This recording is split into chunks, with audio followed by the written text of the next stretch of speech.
BFM Business, Intégral Placement, idée de fonds.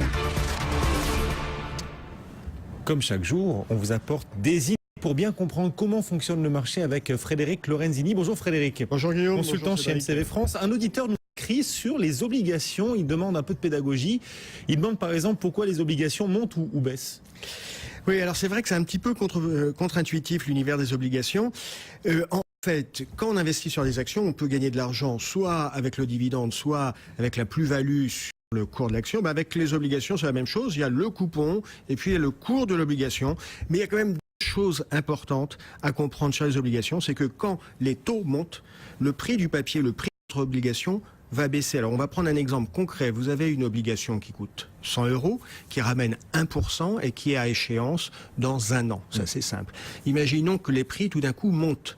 Les taux montent. On était à un taux demandé de 1%, on passe à 2%. Qu'est-ce qui va se passer si vous voulez revendre sur le marché secondaire votre obligation?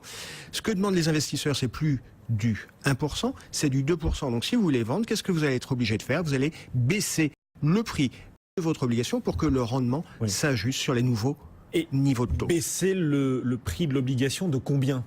Dans ce cas d'espèce, sur une obligation qui coûtait 100, qui ramène 1%, s'il est monté à 2%, vous allez être obligé de baisser à 99 €, très exactement 99,019 € ou 99% du prix d'origine. Alors pourquoi ce 99,019 ?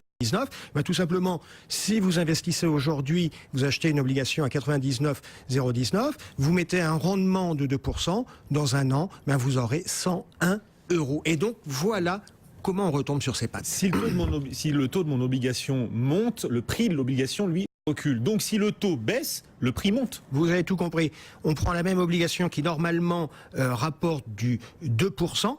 Si les taux baissent de 2 à 1, le prix de mon obligation mécaniquement va monter à 101%, 101 €. Vous disiez il y a deux choses importantes à comprendre sur les obligations. C'est quoi la deuxième chose? Alors ce qu'on vient d'évoquer, c'est la sensibilité, c'est-à-dire le fait que le prix de l'obligation bouge en fonction des taux. Il y a une deuxième chose, c'est que cette sensibilité, elle n'est pas stable dans le temps. Elle va évoluer selon que la date de remboursement est plus ou moins proche. On a pris deux obligations qui donnent du 5%, une qui va être remboursée dans 5 ans, l'autre qui va être remboursée dans 10 ans. Et quand on regarde la sensibilité de ces deux obligations, on voit que celle qui va être remboursée dans 10 ans est plus sensible que celle qui va être remboursée dans 5 ans. D'où le fait que quand on anticipe une remontée des taux d'intérêt, qu'est-ce qu'on doit faire quand on a un gérant obligataire? On doit aller sur des obligations qui ont une durée de vie courte pour être le moins sensible possible à une remontée des taux d'intérêt. C'est un moyen de se prémunir contre une évolution des taux qui irait à rebours de ce que j'avais prévu. Il y a plusieurs outils, plusieurs astuces qu'on peut apporter comme ça à nos téléspectateurs. Pour se prémunir, oui, on va sur des durations courtes, ce qu'on vient d'évoquer. On peut avoir, comme sur les marchés actions, des stratégies de couverture en achetant ou en vendant des indices.